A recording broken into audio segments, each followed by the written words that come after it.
আজ থেকে কার্যকর হচ্ছে ভোজ্য তেলের নতুন দাম, তবে বাজারে এখনো আগের দামই বেচাকেনা হচ্ছে তেল। বৃহস্পতিবার বাণিজ্য মন্ত্রণালয়ের ট্যারিফ কমিশনারের সঙ্গে ব্যবসায়ীদের বৈঠকে নতুন দর নির্ধারণ করা হয়। 15 এপ্রিল ভ্যাট অব্যাহতির মেয়াদ শেষ হওয়ার পর তেলের দাম বাড়ানোর উদ্যোগ নেয় মালিকরা। পরে বাণিজ্য মন্ত্রণালয়ে জরুরি ব্যবস্থা নিয়ে প্রতি লিটার বোতলজাত সয়াবিন তেলের দাম 163 টাকা থেকে 4 টাকা বাড়িয়ে 167 টাকা নির্ধারণ করা হয়। আর খোলা সয়াবিন প্রতি লিটারে 2 টাকা কমিয়ে 147 টাকা নির্ধারণ করা হয়েছে। তবে এখনো আগের দামেই বেচাকেনা হচ্ছে ভোজ্য তেল। এদিকে স্বস্তি ফিরেছে কাঁচা বাজারে, সরবরাহ বেশি থাকায় কমেছে সব ধরনের সবজির দাম।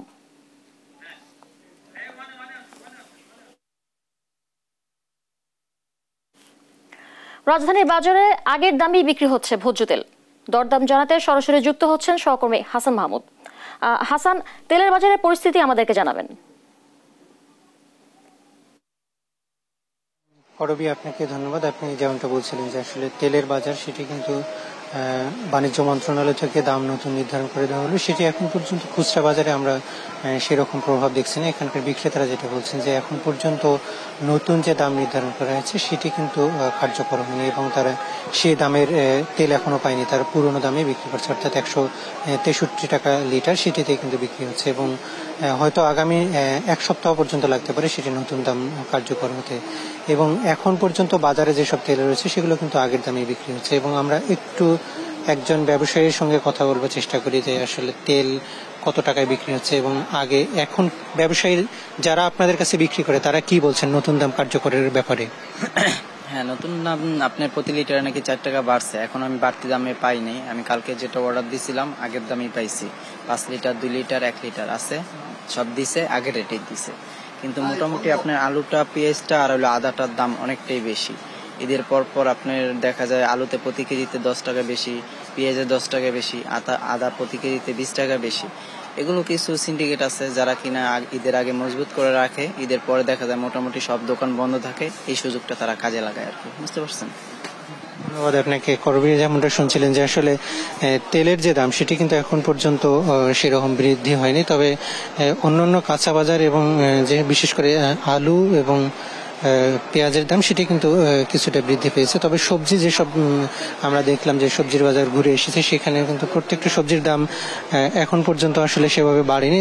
মোটামুটি 40 থেকে 50 টাকার মধ্যেই বেশিরভাগ সবজি আমরা দেখতে পাচ্ছি, বিশেষ করে পটল, সিম, ঝিঙ্গে সহ যেসব সবজি ঈদের আগেও 60 থেকে 70 টাকা কিংবা 80 টাকা বিক্রি হতো সেগুলো কিন্তু 40 থেকে 45 টাকার মধ্যেই বিক্রি হতে দেখেছি। তবে রাজধানীর অন্যান্য বাজারগুলোতেও কিন্তু ঠিক অন্যরকম, বিশেষ করে যেসব পাইকারি বাজার সেগুলোতে কিন্তু দাম কিছুটা আরো কম এবং যেহেতু সবজি সরবরাহ ঈদের পরে যথেষ্ট পরিমাণ রয়েছে ফলে কিন্তু দামটা আরো কমতে পারত বলে এখানকার বিক্রেতারা অভিযোগ করছেন। তবে চাল কিংবা চালের দাম কিন্তু আগের মতোই আছে, সেখানে কিন্তু এখন পর্যন্ত বিক্রি হয়নি। যদিও বাণিজ্য মন্ত্রণালয় থেকে যেটা নির্দেশনা দেওয়া হয়েছিল যে প্রত্যেকটা চালের বস্তায় চালের ধরন এবং উৎপাদনের তারিখ, উৎপাদনের মূল্য সেগুলো কিন্তু বেঁধে দেওয়ার কথা বলা হয়েছিল, সেগুলো কিন্তু এখন পর্যন্ত আমরা কার্যকরের তেমন কোনো উদ্যোগ দেখিনি। এবং যেহেতু সেটার ব্যাপারে নির্দেশনা দেওয়া হয়েছে তবে সেটি খুব দ্রুত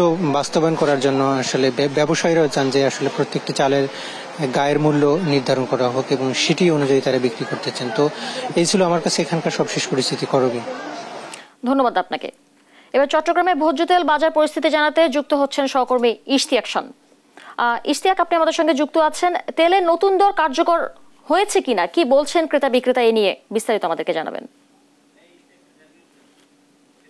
ধন্যবাদ। আসলে চট্টগ্রামের বাজারগুলোতে কিন্তু যে নতুন সয়াবিনের যে মূল্য সেটি কিন্তু আসলে এখন পর্যন্ত আসলে কার্যকর হয়নি, অর্থাৎ যে মূল্য সেটি এখন পর্যন্ত বাজারে নতুন মূল্য আসলে সয়াবিন বিক্রি হতে দেখা যায়নি। সেক্ষেত্রে যে বিক্রেতারা রয়েছেন তারা আসলে আমাদের যেটি বলছেন যে নতুন যে নির্ধারিত মূল্যের যে সয়াবিন তেল সেটি কিন্তু এখন পর্যন্ত আসলে বাজারে যে এছাড়া রয়েছেন আসলে তারা সেটি সরবরাহ করেনি এবং সেই ক্ষেত্রে কিন্তু যে সয়াবিন গুলো আগের যে মূল্যে আসলে যে সয়াবিন গুলো বিক্রেতাদের কাছে ছিল সেই সয়াবিন গুলো কিন্তু আসলে আগের মূল্যে অর্থাৎ 800 টাকা করে আসলে বিক্রি করা হচ্ছে। তো চট্টগ্রাম থেকে এই মুহূর্তে আমার কাছে ছিল সর্বশেষ সংবাদ। ধন্যবাদ আপনাদেরকে। দর্শক, রাজধানী ঢাকা ও চট্টগ্রামের নিত্যপণ্যের বাজারের সবশেষ খবর শুনছিলাম সহকর্মী হাসান মাহমুদ ও সহকর্মী ইশতিয়াক খানের কাছ থেকে।